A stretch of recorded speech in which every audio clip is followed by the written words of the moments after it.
I discovered a more profitable method than selling marijuana. A man was selling nitrous oxide balloons on the street. Really hot. But he got too high on his own supply first. This showed me a huge business opportunity. Normally a nitrous balloon costs $5, but if you take it to a music festival, one balloon can sell for $10. One canister of nitrous oxide can fill 350 balloons. We could sell at least 10 canisters per day, and the music festival would run for 3 days. The revenue would exceed $1 million. But how could we get large quantities of nitrous oxide? Fortunately, I knew Mickey, a bar owner. Since nitrous oxide serves as a whipped cream propellant, restaurants can legally purchase it in bulk. Come to think of it, not just mine.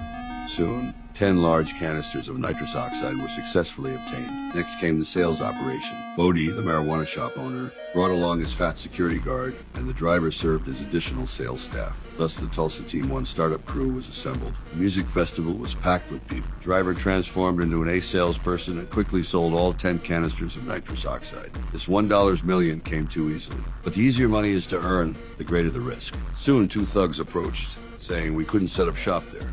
Who the fuck said you could sit up here? The parking lot? No, like who gave you permission to sell? Nobody gave us permission to sell because we ain't asking for permission. Well, this is our territory. You want to buy something? Bye-bye.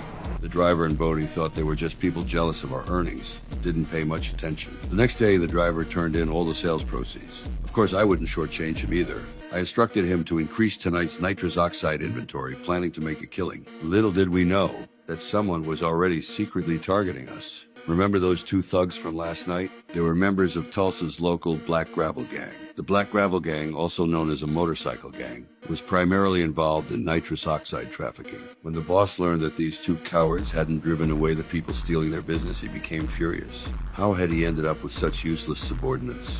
This is a threat to our very existence. Both worthless guys were beaten so badly their own mothers wouldn't recognize them. That night, the driver and others were setting up their stall when he suddenly noticed a group of burly men approaching aggressively. Without saying a word, they beat all my people to the ground. Back at the bar, this is what they looked like. I didn't blame them for losing the money and merchandise because this would make the brothers respect me even more. Mickey warned me that these people were not to be messed with. Not to be messed with so they can just rob my stuff freely? Don't think I only know how to fight and brawl. I read plenty of books in prison. You should know, thugs aren't scary, but educated thugs are terrifying. We're gonna go in there, we're gonna get our tanks, and then we're gonna get our money. If I don't win this battle, I'll never be able to establish myself in Tulsa again.